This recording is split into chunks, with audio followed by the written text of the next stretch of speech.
main job was actually to get the mail in, sort it, and get as much of it worked as you could, and get it dispatched to the proper train or town that you had to go through.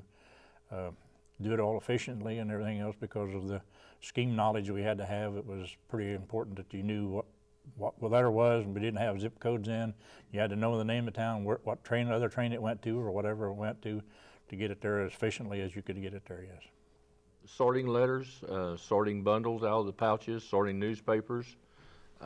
Not many parcel posts at that time, but just whatever that particular job called for, that was our duty. Well, just whatever job you bid on, you might have to certain letters to go through, or you might have newspapers. And so it depended on what bid you had in on there. And they had what they call reorganizations ever so often. Then the seniors would bid in first, so us younger fellows took what was left. You had a lot of responsibility. You had to learn a lot of different jobs. You had to know a lot of states. Like going north, you had to know especially Illinois, Michigan, Wisconsin, some Indiana, Iowa, even worked some Minnesota mail. And now, after I made it regular, I worked Chicago City because that was a hard exam to pass, and nobody wanted that job. Ended up being a good job because you worked 6 days and it was off 8. So I lucked out.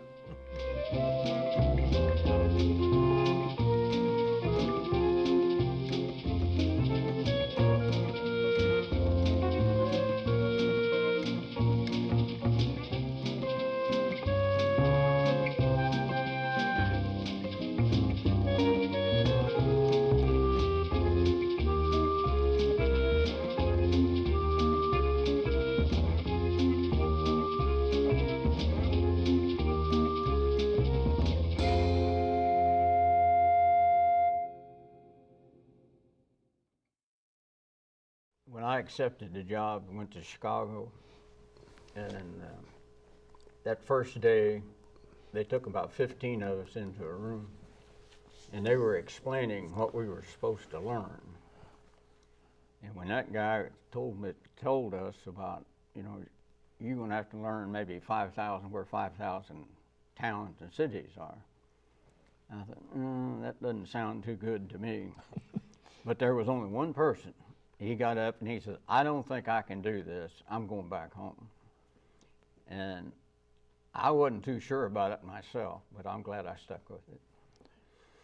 I didn't have a good memory base or whatever you call it, and my first exam I had to case the entire state, the state of Michigan, and it was really tough, but you soon learn that we really had dump spots that you could put some of the cars where you didn't have to learn every one of them, put it there and they would take care of it. So you were tired, very tired at the end of the shift. It depends on what job you're on, whether you're just working letters, you're working papers and parcel post, or doing the local. And you had to take a test about every 6 months. And you had to pass, I think, 97% of it. And you had study cards, little cards that told you the name of the town, and on the back of them was where the mail went, certain lines or such. And we took that every 6 months.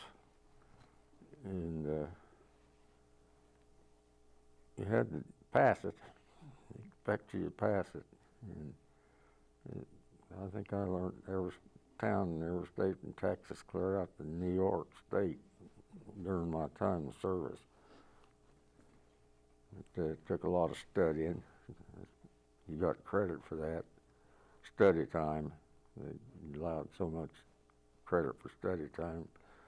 That's why you got paid for like 48 minutes. That was an hour because you had to do so much studying and also keep your schemes up, your schedules, and then you had to get your supplies like your labels stamped up and your if you were working a pouch or rack or a paper case, you had to get your labels stamped up and laid out to label the things up. So there was quite a bit to do on your Yeah, and them days labels, off also. you'd set them up so they just run right in your cases.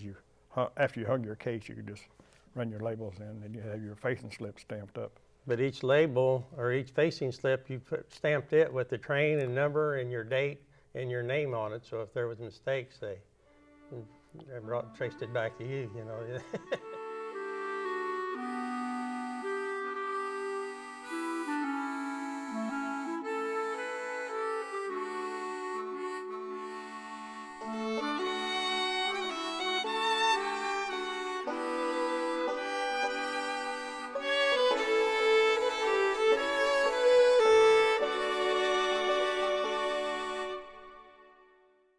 We got to Chicago on Thursday morning, and we were supposed to be in there at 4:30 on Wednesday morning.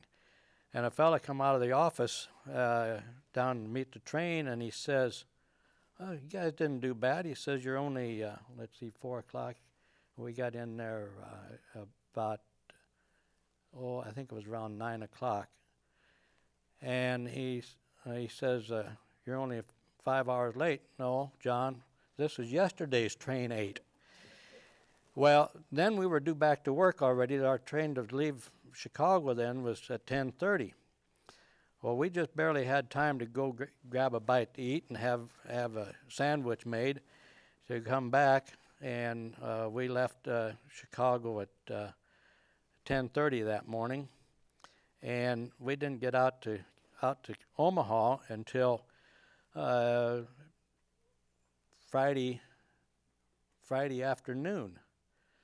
And boy, I'll tell you, being in that train car from that time, from Tuesday evening until Friday afternoon, well, I'll tell you, we were a bunch of clowns, I'll tell you.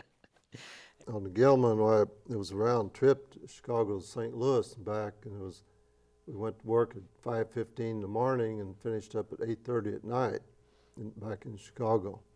So I was 15 hours and 15 minutes. So it was strenuous. You had to be young to put up with that. A lot of times the train was late. Of course, you're up at 'em. I think I can remember coming out of Cleveland to St. Louis and maybe be on the train 18 hours. And they'd be trouble someplace or waiting on something. So a lot of times you were on there for a long time. I can remember one time when I was subbing, I went from Chicago to Buffalo, New York, and me and a black gentleman dumped parcel post in the boxcar that had lights in it all the way to Buffalo. And we stopped to open the door. I mean, the train was still moving. We opened the door around Lake Cincinnati and opened the door, and he showed me the lake up there. And we got into Buffalo, and I said, "I think I'm going to get a bite to eat and go to bed." He said, "Well, you can get a bite to eat, but there's no need to go into bed." I said, "Well, I'm tired. This is 14 hours we had put in then." The train goes on down to New York City, and within an hour, we got to be back on it to go to Chicago. So there was no going to bed. It was just get a bite to eat and back to work. It's kind of hard on the wives because they're home with the kids, and they have to doing everything. And we come home from the road, then we had to sit down and we'd study and get things ready for a next run.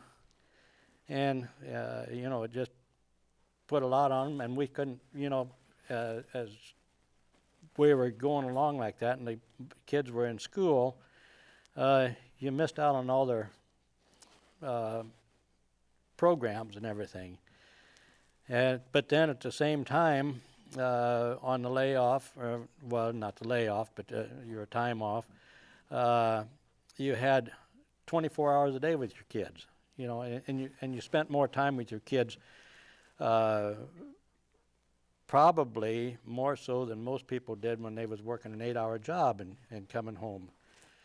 And so, it had a lot of benefits like that. To me, it wasn't real hard work, but you got tired because you worked quite a few hours. But boy, when you seen them big city buildings there in Chicago, you felt a lot better.